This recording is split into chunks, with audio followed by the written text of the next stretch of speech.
Bien. Bonsoir à tous et à toutes pour ce conseil municipal de ce mardi 10 septembre 2024. Donc le quorum est atteint puisque nous sommes 15 présents sur 23. Il y a donc 8 absents qui ont donné pouvoir. Donc M.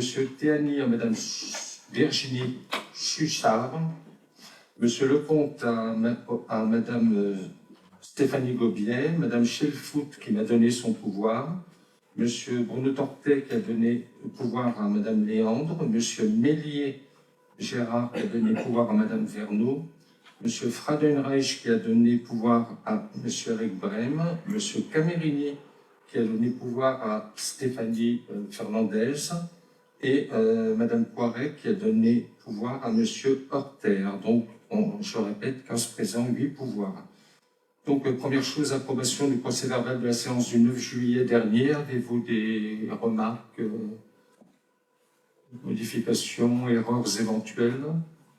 Non? Non? Bon, très bien. Je crois qu'on peut passer à son adoption. Donc, qui est contre?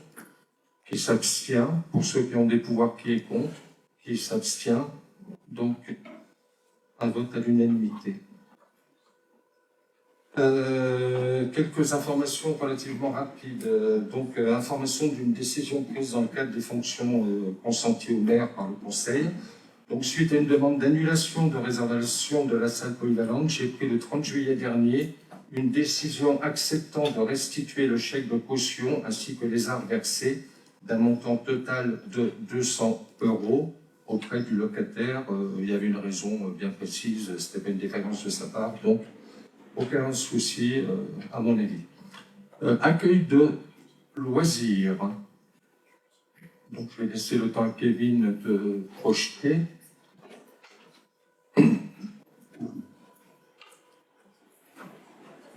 En plus, j'attaque. Donc, traditionnellement, on donne les chiffres de l'accueil de loisirs du mois de juillet, qui ont été très, très bons, hein, puisque nous avons eu pour les petits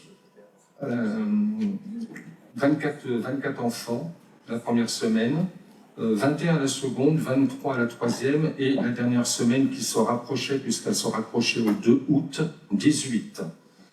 Pour les 6-11 ans, 40, 38, 45 et 38, donc vraiment là aussi. Et pour les plus grands, les 12-17, sur lesquels il y avait des difficultés depuis quelques temps, là aussi, vous voyez, alors ça n'a pas été totalisé, mais c'est marqué vraiment jour par jour.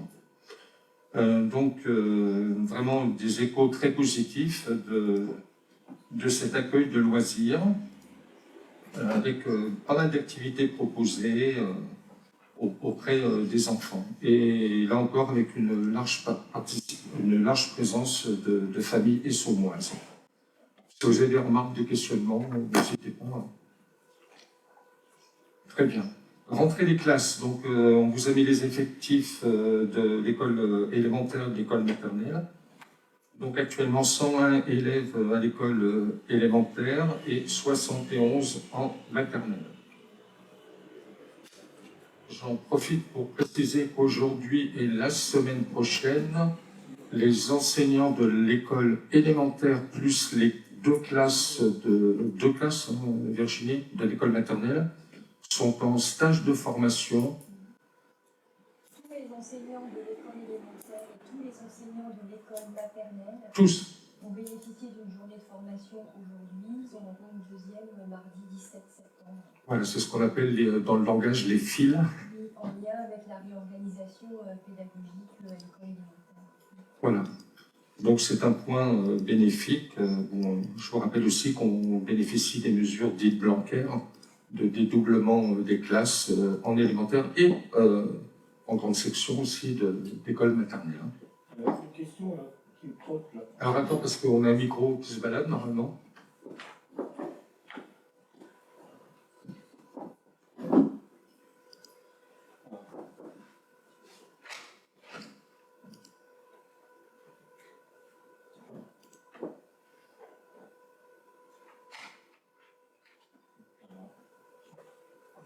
il y a pratiquement tout.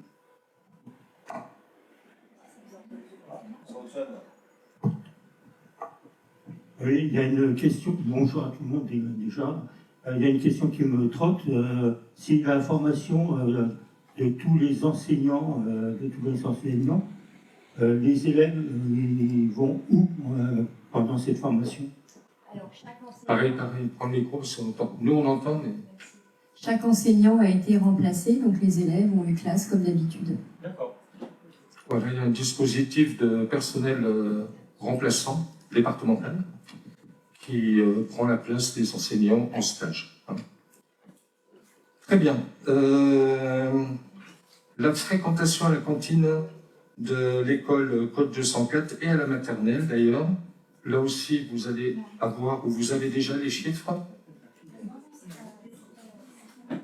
Pardon? Non, mais c'est moi qui les ai. Donc, en maternelle, on a regardé la première semaine, 40, 43, 47, 41. Je vous rappelle, mais je le dirai après, par rapport à la capacité de la salle, qui est beaucoup plus importante que la GECO, il n'y a aucun souci. Alors, école Code 204, où on avait quelques questions, on se posait des questions, puisque je vous rappelle que la capacité d'accueil est de 40, maximum de 40, en 2 services, 40 et 40, jusque-là, ça fait 80. Donc, on a tourné à 60, 64, 71, 67. En sachant que les enfants du CP, DCP, qui étaient avant à Mono, sont à la Code 204. Et qu'on a instauré la cantine à 1 €. Alors donc, pour l'instant, tout va bien.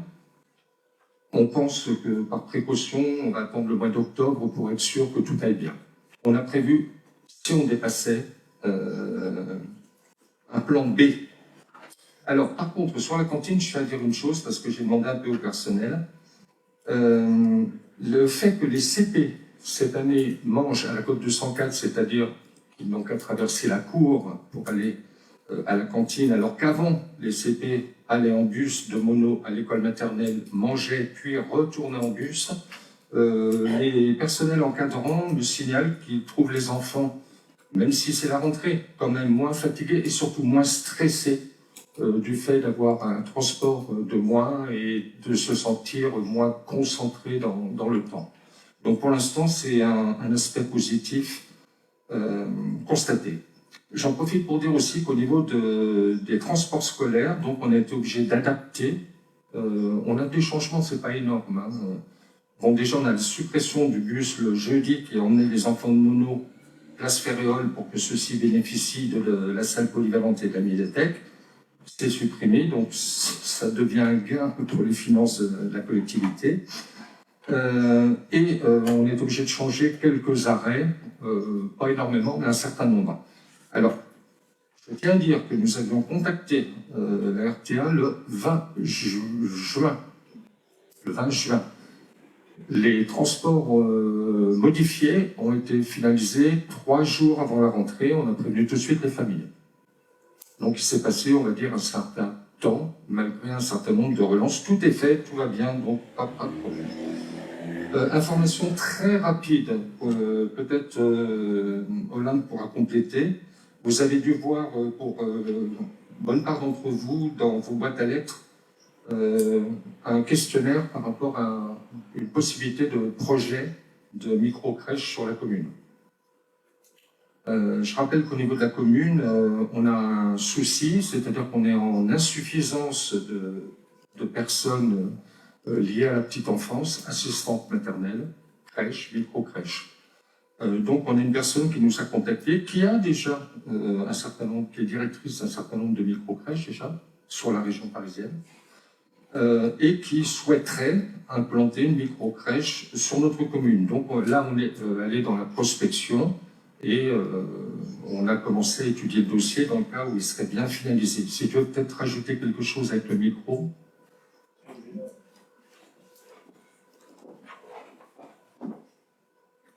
Donc Olympe le fait.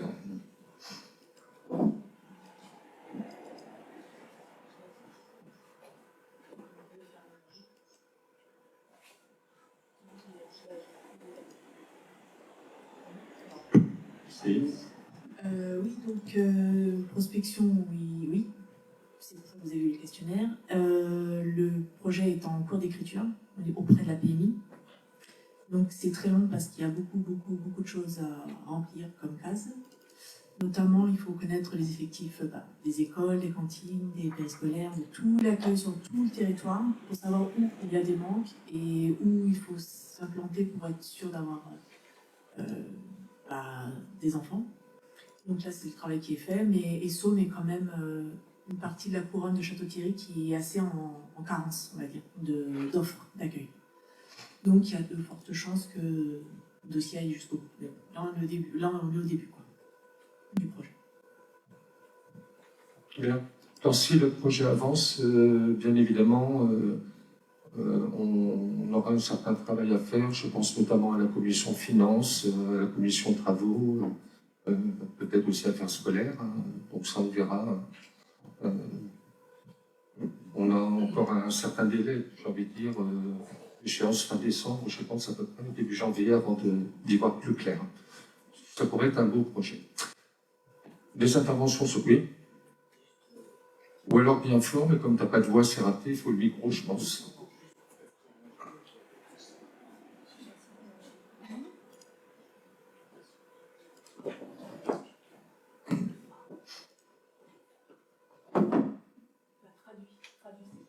Madame Deschamps veut savoir où se fera ce projet de microcrèche. Alors ça n'arrange pas, je l'ai répondu. Bon, on a étudié avec la personne plusieurs sites. Enfin, quand je dis plusieurs sites, c'est essentiellement 2. Celui qui serait retenu serait justement les anciens locaux de l'école de Monod. Alors, l'intérêt, c'est que ça remettrait quelque chose de vivant au sein du hameau. La difficulté qu'on aura contournée, c'est que c'est le seul endroit actuellement où nous avons une salle pour les élections, pour les bureaux de vote. Mais ça, c'est contournable. Donc voilà. Sur la base, évidemment, d'une location. Voilà.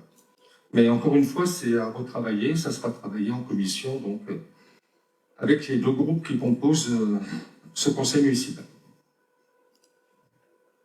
C'est bon? Très bien. Bon, dernier point qui sera très rapide. Je vous rappelle qu'on avait signifié auprès du président Haï à l'époque de la com d'Aglo que l'on souhaitait conserver notre pouvoir de police de la publicité, donc sur les enseignes et préenseignes, je dis bien le pouvoir de police, c'est pas la redevance. Hein. Donc au niveau de la com d'Aglo, suite à différents échanges avec les communes concernées, le président donc, nous a informé qu'il renonçait donc, au niveau de la com d'Aglo d'exercer ce pouvoir de police d'une manière générale sur la com d'Aglo. On y va dans les délibérations. C'est parti. Première.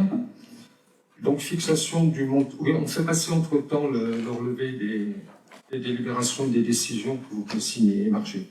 Donc, fixation du montant de la redevance d'occupation du domaine public pour les ouvrages de transport et de distribution d'électricité. Donc, on propose cette fois-ci une délibération permanente. Jusque-là, que ce soit pour le gaz ou l'électricité, tous les ans, on refait la délibération pour pouvoir bénéficier donc de la somme afférente.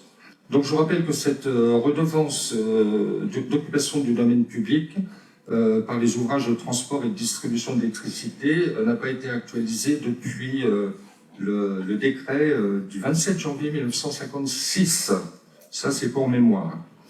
Donc, pour faciliter les démarches permettant de percevoir cette redevance, je vous propose donc de prendre une délibération à caractère permanent qui fixe le montant de la redevance pour occupation du domaine public au taux maximum, précise que ce montant soit revalorisé chaque année proportionnellement à l'évolution de l'index ingénierie défini au journal officiel du 1er mars 1974 et publié au BO.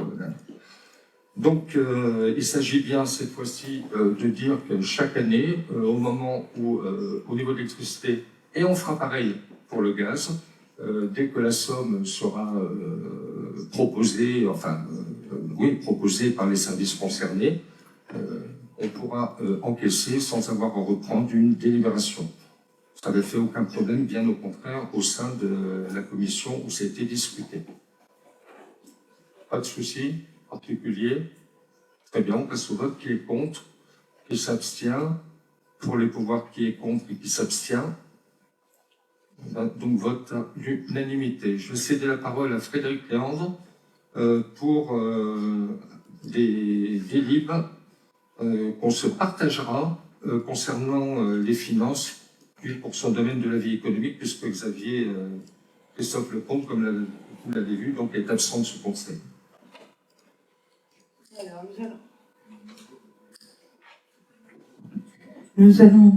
Bonsoir à tous. Nous allons donc commencer par la réforme des zones de revitalisation rurale, adoptée en loi de finances pour 2024. L'entrée en vigueur était initialement prévue le 1er janvier et a été repoussée au 1er juillet 2024.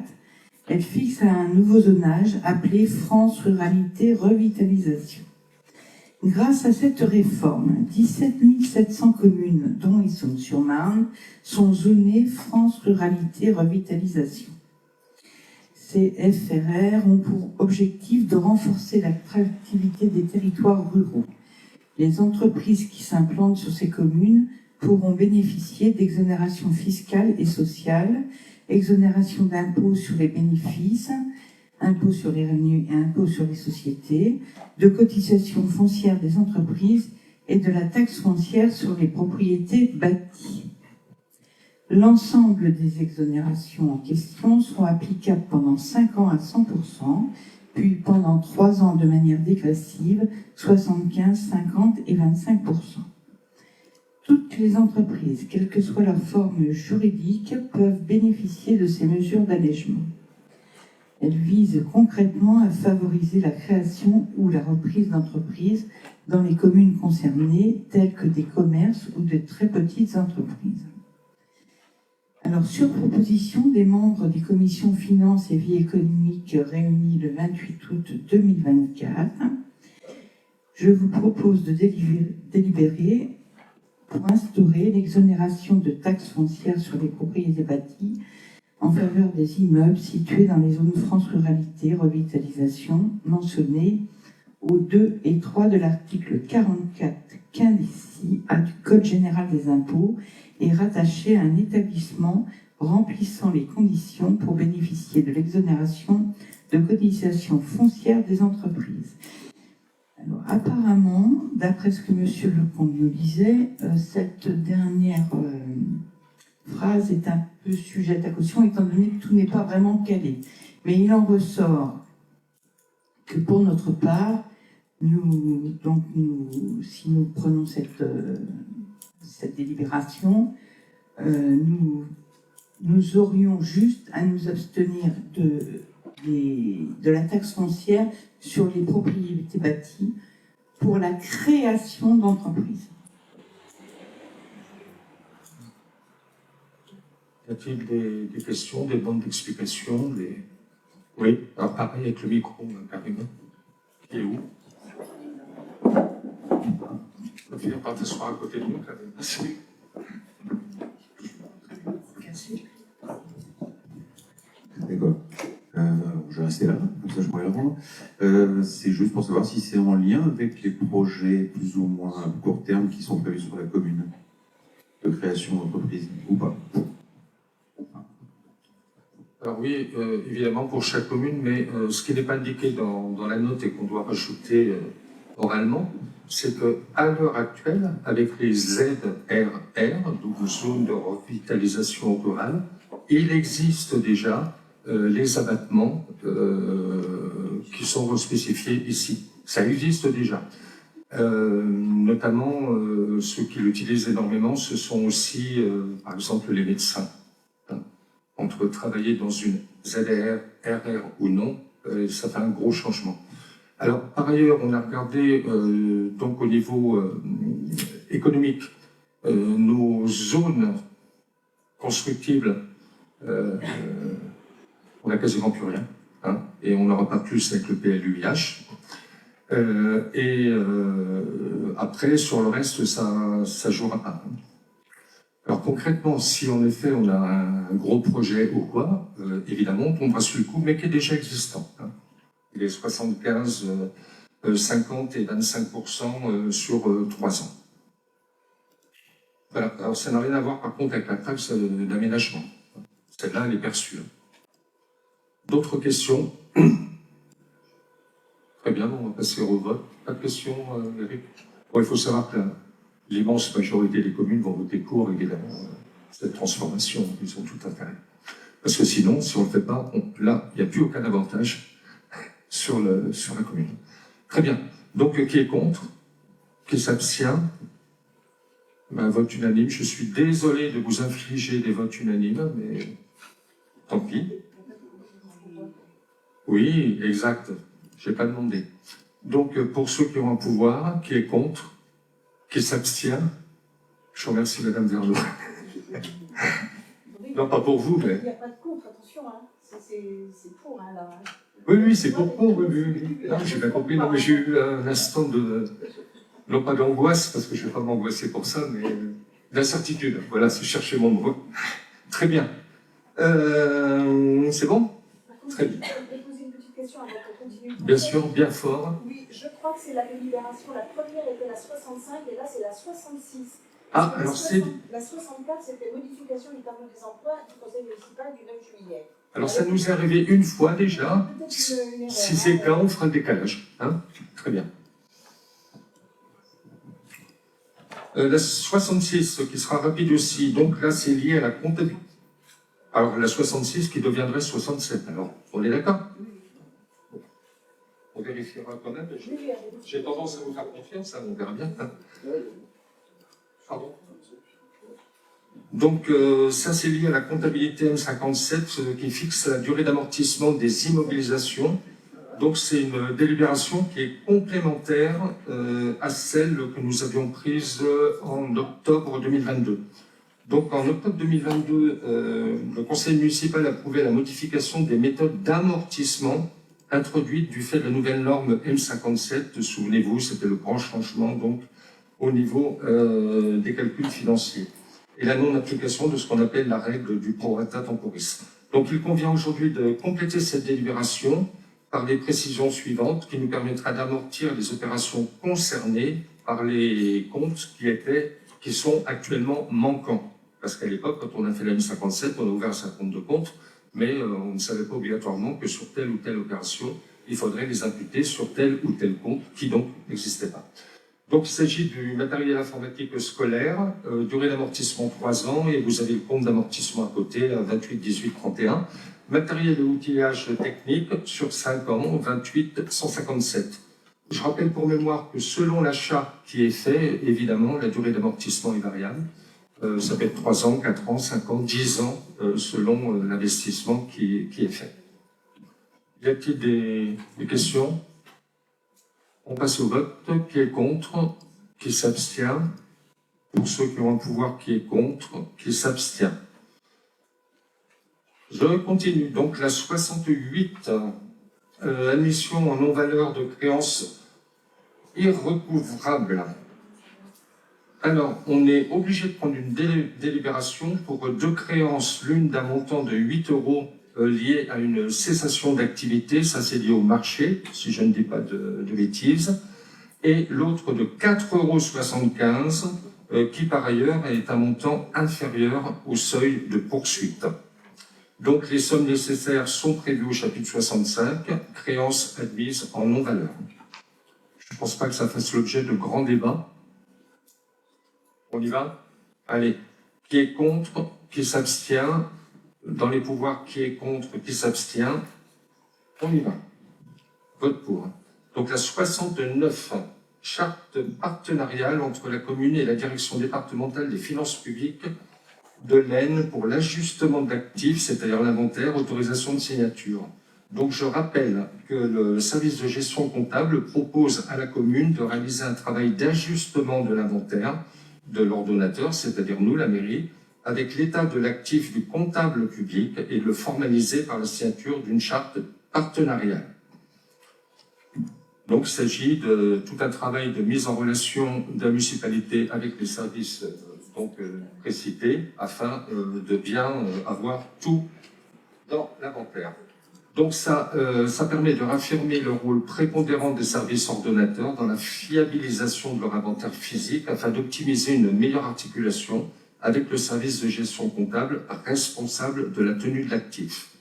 Ça permet aussi de souligner l'intérêt primordial pour l'ordonnateur de la tenue de l'inventaire comptable en termes de stratégie de gestion patrimoniale, amélioration des décisions de gestion, amélioration des décisions d'exécution et de dimensionnement de son autofinancement. Et enfin, de formaliser une stratégie pérenne de suivi de l'actif ordonnateur. Donc, pour atteindre cet objectif, la commune et donc les services concernés souhaitent renforcer leur collaboration sur l'ensemble de la chaîne de la dépense d'investissement. La mise en place de cette démarche passe par une bonne connaissance du patrimoine, tant du côté de l'ordonnateur que du comptable, et d'une maîtrise des opérations d'actualisation de celui-ci. Cette charte établit les engagements de chacun et est proposée pour la durée de la mandature en cours. Une prolongation par avenant sera possible dans l'attente de la signature d'une nouvelle charte. Donc je tiens à préciser que ce document qui, si c'est bien voté, sera finalisé et signé, Stéphanie, le 17 septembre prochain. C'était un gros travail, mais c'est un travail très intéressant et très important. Parce que grâce à ces échanges, on a échangé sur tout, vraiment, l'autofinancement, l'endettement, c'était vraiment très très copieux, avec souligné de la part des services concernés de la fiscalité, les forces, pas les faiblesses parce qu'on n'en a pas, mais les points sur lesquels on pourrait discuter ou voir ce que l'on fait. Donc je crois que c'est un moment assez important, et encore une fois, c'est à échéance de la fin du mandat. Et après, ça sera l'autre mandature qui verra si elle continue. On a tout intérêt, à mon avis, à travailler, je pense que vous n'allez pas me contredire, avec les services de gestion des impôts. Les choses sont vraiment très clarifiées, c'est finement travaillé, même trop parfois, énormément, mais c'est vraiment très très positif. Y a-t-il des remarques? Oui, j'ai une question, s'il vous plaît. Par exemple, parce que pour avoir travaillé sur l'inventaire, c'est compliqué, hein, parce que vous avez la salle polyvalente, il y a 50 chaises, il y en a 3 qui sont cassées. Vous faites venir le service technique qui dit il y a 3 chaises de cassées. Donc les services techniques prennent les chaises, les emmènent aux ateliers. Quand ils vont à la déchetterie, ils jettent les 3 chaises. Et dans l'inventaire, ils figurent toujours. C'est pour ça qu'on a un inventaire, pour me souvenir du moment où j'ai quitté la collectivité, on a un inventaire avec des chiffres comme ça. En réalité, il n'y a rien. Alors il va falloir être très pointilleux avec tous les services. Le moindre truc qui va être perdu, etc., une tondeuse, une ponceuse, une visseuse, n'importe, il va falloir vraiment être très pointilleux que si le matériel est cassé, qu'il soit répertorié et redonné au service comptable de la commune pour le sortir de l'inventaire. Tout à fait. Alors bon, je pense qu'on a... C'est très compliqué, hein, pour l'avoir essayé de le commencer, c'est très compliqué. Bon, je pense qu'on a un suivi qui a été renforcé, je pense notamment à la salle polyvalente, avec entre autres, pas seulement, mais entre autres Frédéric Vandon. Sur d'autres salles, il ne faut pas oublier qu'il y a les écoles aussi, hein, il y a la médiathèque et tout ça. C'est vrai qu'il va falloir être très sérieux là-dessus. Voilà. Mais dans cette charte que nous avons signée, il n'y a pas seulement que l'inventaire mobilier. Hein. Il y a tout un travail. Tout à fait. Voilà. Hein. Donc, je partage votre sentiment, et pour nous rajeunir tous les deux, je vous revois que j'étais directeur d'école et que vous veniez faire l'inventaire dans nos classes avec la petite affiche qu'on mettait. Voilà. Voilà. Oui, tout à fait. Mais qui n'était, enfin, quelque part, une affiche qui n'était pas suivie, parce qu'on venait dans la salle communale, on disait il y a 20 chaises, il y a 50 tables et 70 chaises. On faisait un déménagement parce qu'on avait besoin de la salle polyvalente, ça ne revenait pas. Donc l'inventaire n'était pas bon. C'est le cas, par exemple, avec les 2 classes de mono qui sont répertoriées, où il faut... Très compliqué. Tout à fait. Très bien. Je propose de passer au vote. Qui est contre? Qui s'abstient? Parmi les personnes qui ont des pouvoirs, qui est contre? Qui s'abstient? Je vous remercie. Je vais céder la parole à Michel Horter, donc pour la délibération qui devient 70.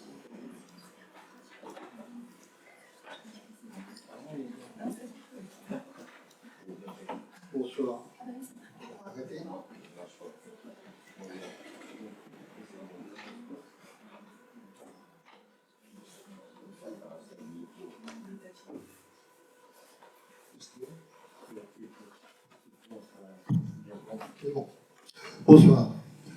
Travaux à la salle polyvalente, demande de subvention DETR, approbation. Une première phase de travaux de rénovation à la salle polyvalente a été budgétée cette année à la hauteur de 268 800 €.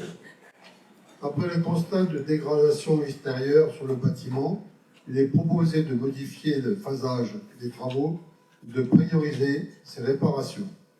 Un devis de l'entreprise Indre février, estimé à 27 937,83 € hors taxe, soit 33 525,40 € TTC, le coût total des travaux de remplacement des poteaux et des sablières extérieures, le changement de lambris et du bordage de pignons. Parallèlement à ces réparations, il a été prévu la réalisation d'un nouvel escalier permettant de faciliter l'accès à la salle qui en est actuellement dépourvue. Le montant des devis sont les suivants. Habillage en acier, 384,48 € hors taxe, soit 461,38 TTC. Deux bornes lumineuses, 277,33 € hors taxe, soit 332,80 € TTC. Un éclairage LED à 4230,32 € hors taxe, soit 5076,38 TTC.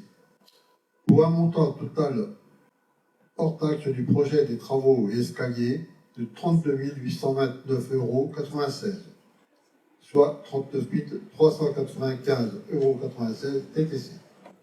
Pour financer ces réalisations, il est proposé de solliciter une demande de subvention au titre de la DTER, dotation d'équipement des territoires ruraux, à hauteur de 50%, et du coût total hors taxe de l'opération.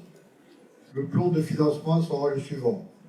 Demande de subvention DETR, 16 416,98 €. Reste à charge hors taxe de la commune, 16 414,98 €.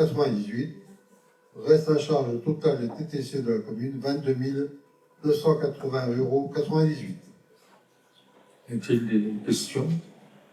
Oui, Eric. Pareil, si on peut passer le micro, Eric. Il est où le micro? Sinon, c'était pour. Je comprends l'histoire. Un nouvel escalier, c'est en plus de celui qui est déjà réalisé? Non, c'est celui qui est réalisé. C'est celui-là. C'est celui-là. Oui. En fait, on fait rentrer l'opération globale. Alors, je rappelle que M. Gandon, là, qui avait prospecté au niveau des entreprises, en bout de course, après avoir sollicité plusieurs entreprises, n'a eu qu'un seul devis. C'est pour ça qu'on n'a pas eu de devis contradictoire. Voilà. Donc, on sollicite une aide de la DETR. Alors, vous savez, apparemment, les dossiers de DETR doivent être faits bien avant. Donc, on sollicite auprès de monsieur le sous-préfet, quand même de la DETR, dans le cadre des reliquats possibles en fin d'exercice.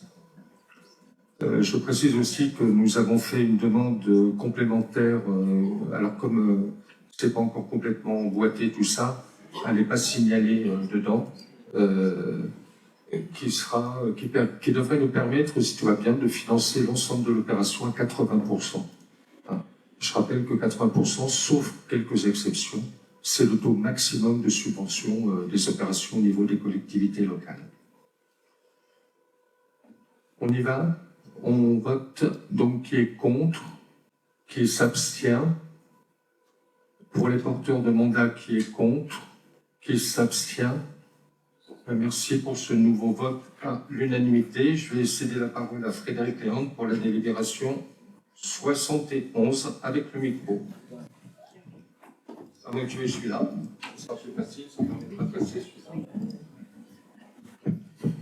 Alors, il s'agit donc de recourir à un contrat PEC, Parcours Emploi Compétences, un nouveau contrat PEC, puisque l'actuel contrat PEC pour un agent administratif de l'accueil est en fin de droit. Elle a déjà fait 18 mois, c'est le maximum autorisé. Donc, afin de favoriser le développement d'une expérience professionnelle et une insertion durable dans l'emploi, une durée minimale de 9 mois de contrat est encouragée pour les emplois PEC. Sur proposition de la Commission du personnel réunie le 4 septembre 2024, et afin de maintenir l'accueil et le service carte nationale d'identité passeport tel qu'il est actuellement géré, nous proposons le recrutement d'un nouvel agent dans le cadre d'un contrat PEC à temps non complet, 20 heures hebdomadaires, à compter du 3 octobre 2024. Dans le même temps, et par conséquence, la création d'un poste d'adjoint administratif sera requis, modifier le tableau des emplois en conséquence à hauteur de 20 heures hebdomadaires à compter du 3 octobre 2024. Vous avez des questions?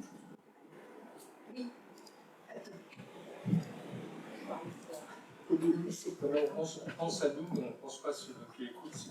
Nous, on s'entend, mais il n'y a pas de bruit d'entendre. Si je comprends bien, donc nous avons 6 secrétaires aujourd'hui au secrétariat, plus cette personne que l'on embaucherait en contrat PEC. Je ne compte pas 6 secrétaires Non, mais justement, en tout. Oui, il y a 6, plus une personne qu'on embaucherait en contrat PEC. Non, c'est pour remplacer l'actuel contrat PEC. Oui, mais là, dans les 6 que j'ai, ce ne sont pas des contrats PEC. Il y en a un, si. Je ne peux pas la nommer. Non, mais je suis d'accord. Bon, est-ce qu'on pourrait avoir, comme on a eu à la maternelle, le nombre d'heures de secrétariat par semaine? Oui, s'il vous plaît. oui, bien sûr, oui. Merci. Mais ça ne compte pas que pour du secrétariat aussi, hein, les finances.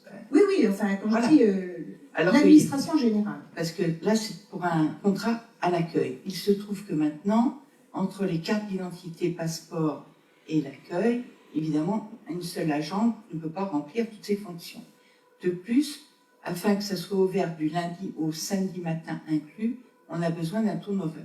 Et c'est pour ça qu'avec une agente à plein temps, à l'accueil je parle, hein, une autre agente qui est à plein temps mais qui a plusieurs missions, donc on va dire à 20 heures sur ce poste, et une agente en contrat PEC, ça nous fait 40 heures plus un plein temps. 75 heures. Ça fait deux ETP complets. On attend donc pour l'accueil. Le nombre d'heures Oui, bien sûr. au secrétariat en fait. Hein. Et ensuite, après, il y a les autres services. Oui, le secrétariat, pour l'instant, parce que c'est un contrat, c'est une embauche pour, un contrat pour le secrétariat en fait. Actuellement. Hein. Voilà. De façon à permettre aussi l'ouverture du syndicat. Et par rapport aux cartes d'identité passeport, on a encore beaucoup de demandes parce qu'il y a quand même énormément de communes qui sont dotées maintenant de l'appareil. Oui, alors tout va bien. J'avais dit qu'on attendrait peut-être décembre pour redonner un bilan. Oui, on a beaucoup de cartes d'identité et de passeports, malgré un développement du temps de Madame Fatoumano, c'est une sous-préfète, puisqu'il y en a à Montreuil-Lyon, à Joygonne, j'en passe, Chézy. Ça marche toujours bien.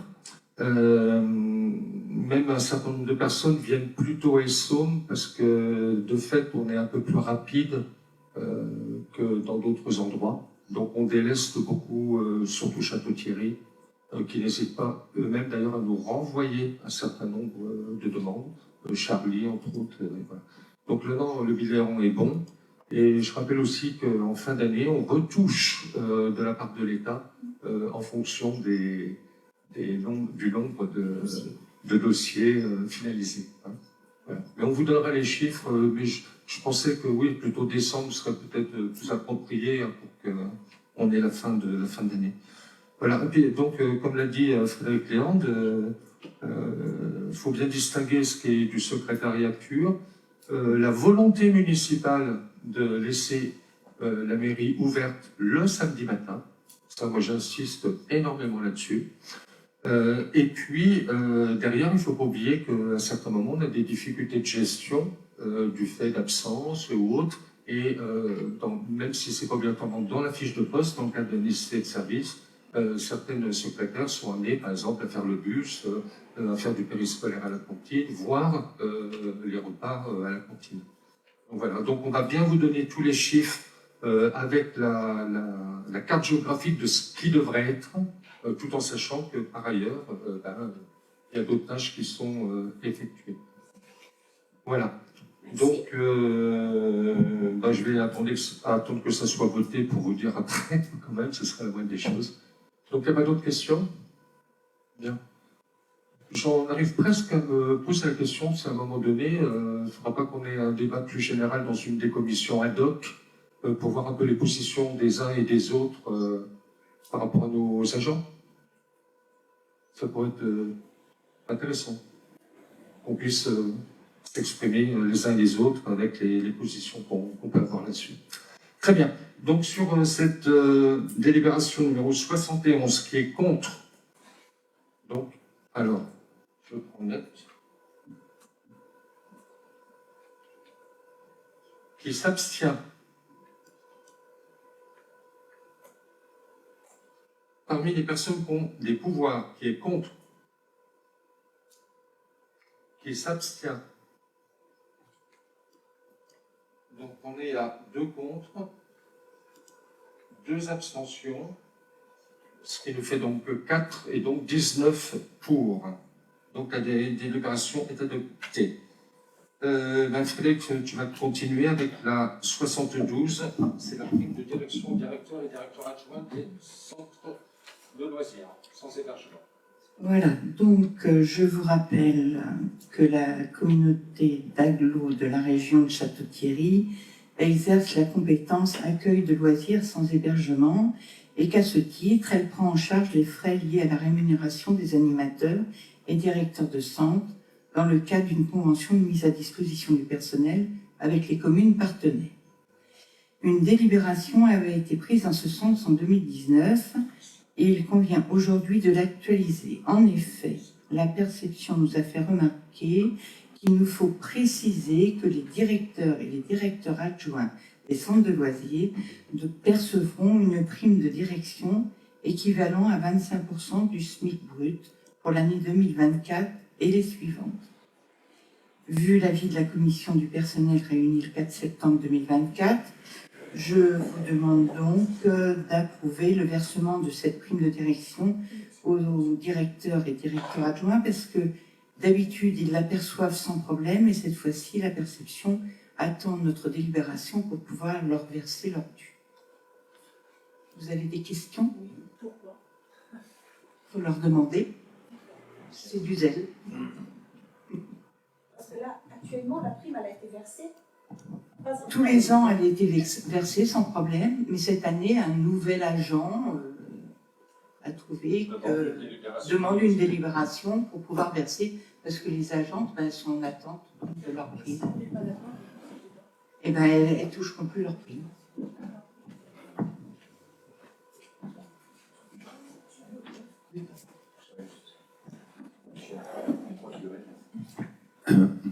Alors juste un petit cours d'économie pour les gens comme moi qui s'y connaîtraient pas trop. Si ces postes dépendent de l'agglomération, la paye vient de la mairie? Alors, ce sont des agents qui font partie du personnel de la mairie. Je sais, ils sont partagés entre nous. À une notamment pour la surveillance cour, ce genre de choses. Voilà, le centre de loisirs du mercredi, etc. Bon. Mais il se trouve que pour la période des ALSH, il y a une convention qui met ce personnel à disposition de la carte, et c'est la carte qui nous rembourse des frais incombants. Donc en fait, on gagnait les 25% et on ne le donnait pas, c'est ça? Non, je blague. Ok. Merci. Voilà, donc c'est une délibération qui nous amène un peu à être dans le formel. Isabelle?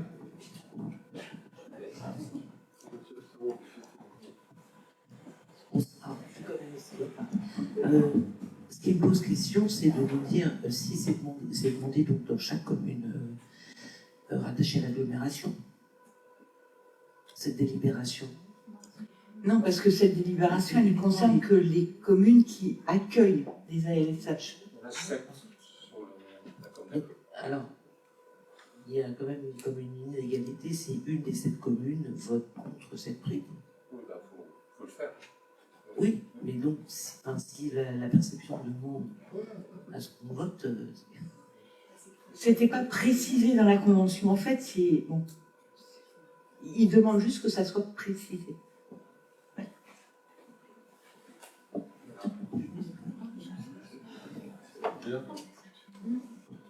Oui, comme je disais, là, on est dans une délibération de pure procédure, en fait. Voilà, donc qui est contre? Qui s'abstient? Qui s'abstient?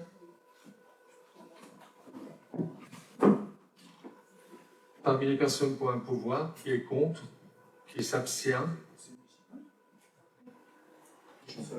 Donc, c'est adopté avec 22 pour et une abstention. Donc, on va passer à la délibération 73, si je ne m'abuse.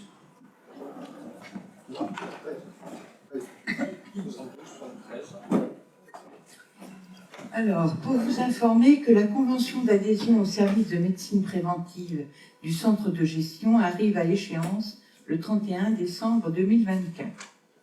Une nouvelle convention nous est proposée qui porterait sur la période 2025-2028.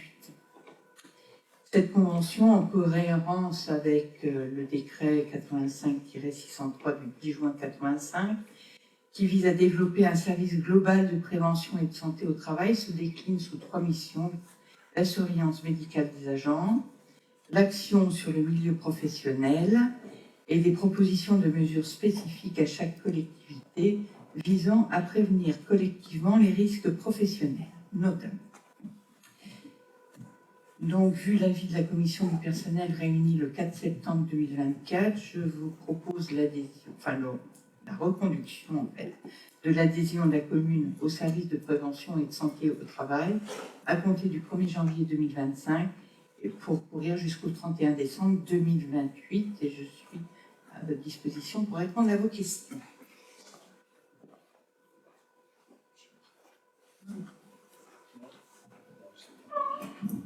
Donc c'est tout simplement un renouvellement de convention sur une durée 2025-2028.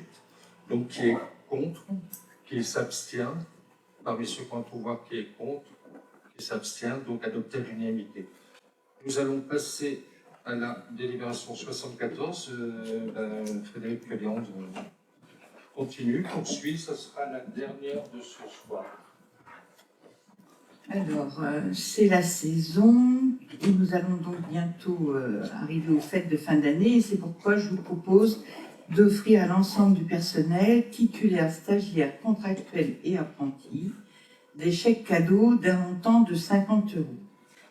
Il s'agit de 5 coupures d'une valeur de 10 € dont la distribution sera proratisée pour les agents qui n'auraient pas réalisé une année complète pour différentes raisons: fin de contrat, arrivée en cours d'année, interruption de contrat de remplacement, etc.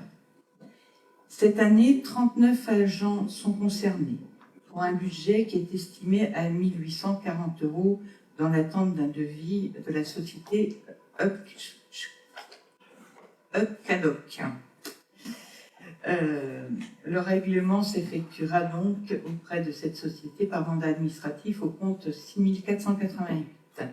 La commission du personnel réunie le 4 septembre a émis un avis favorable et je vous demande votre avis à vous. Avez-vous des questions?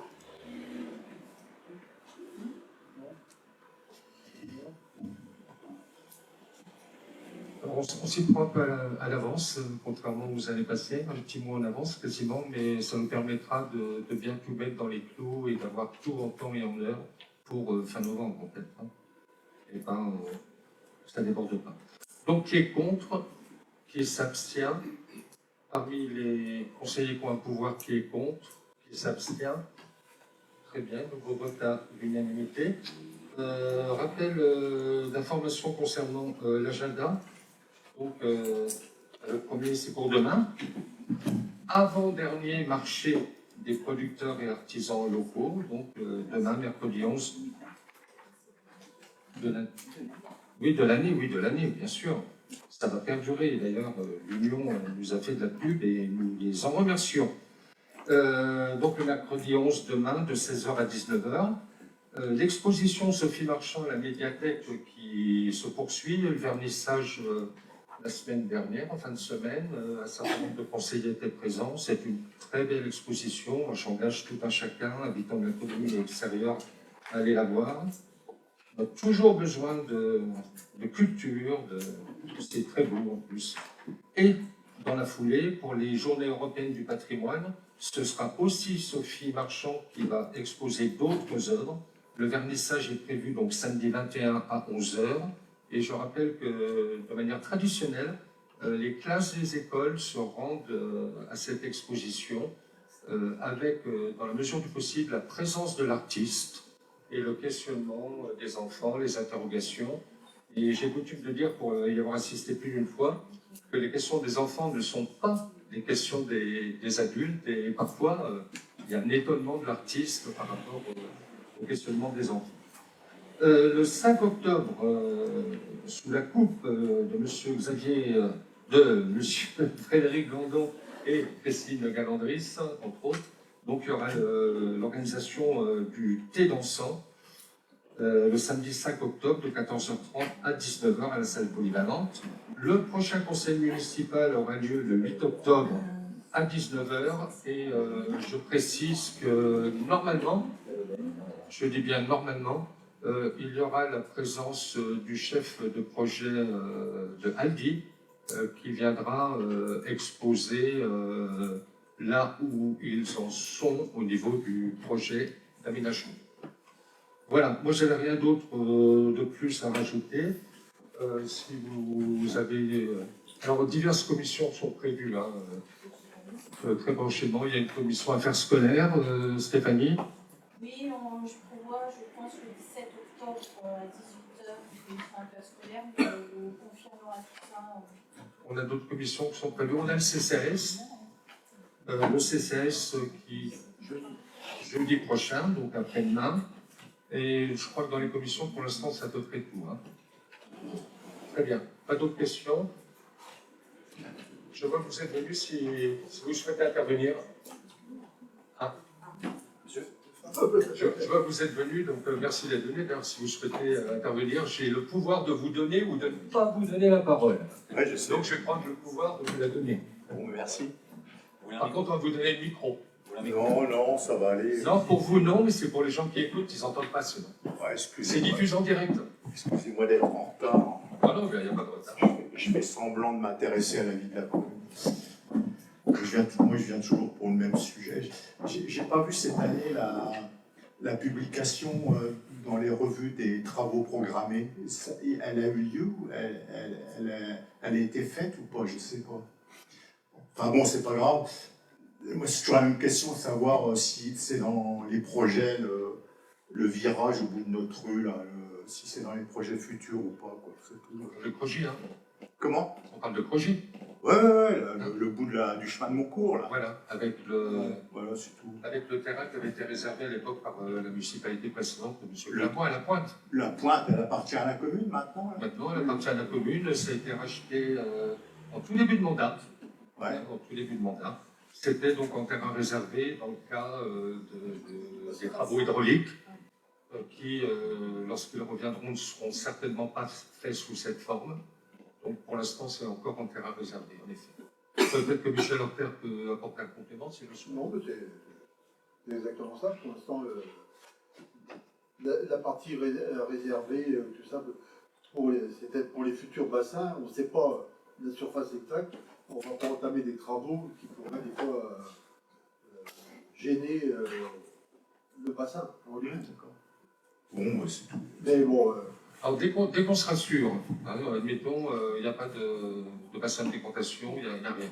Si on est sûr, et si c'est encore dans cette municipalité-là, moi je m'engage à ce qu'on ait la réflexion en commission de travaux de voir l'arrangement hein, de cet espace, d'autant plus que même malgré le stop qui a été mis, c'est toujours pas facile. Ouais, c'est dangereux, puis... oui, c'est dangereux pour ceux qui ne respectent pas le signal. Comme j'ai déjà dit, hein, quand je suis arrivé il y a 40 ans, il y avait 3-4 maisons, bon, ça le faisait, mais là, il y a 34 maisons maintenant. Oui, de toute façon, on est dans un débat Je vous rappelle quand même qu'on a pris l'initiative de faire 2 réunions à destination des habitants de Progis et même des hameaux autour. Hein, une première qui avait réuni un peu moins de monde, 20 ou 30, et la deuxième 70, ça c'était pleine. Donc on essaie de voir comment on peut résoudre. Et concernant les travaux, dans le prochain bulletin municipal, il y aura les travaux faits, les travaux prévus non encore réalisés, et après dans le prochain budget, évidemment, travailler communément dans les commissions et autres, les travaux 2025 qui seront retenus. Donc voilà, j'espère avoir répondu à votre question. Oui, oui. En tout cas, les arrêts que vous avez mis, ça c'est une bonne chose. Hein. Merci pour nous. ça arrange un peu les choses. C'est le résultat de ces 2 réunions-là où on a repris en compte un certain nombre de propositions. Ok, merci. C'est pas facile parce que tout le monde, enfin pas tout le monde, certains ou certaines voient surtout midi à leur porte, comme on dit, d'autres ont un esprit plus collectif. Ah, c'est sûr que je viens. Il faut qu'on gère avec tout ça, on essaie de prendre nos responsabilités. Enfin, merci pour votre intervention. Je propose de clore la séance. Bonne soirée à vous. Merci à Kevin.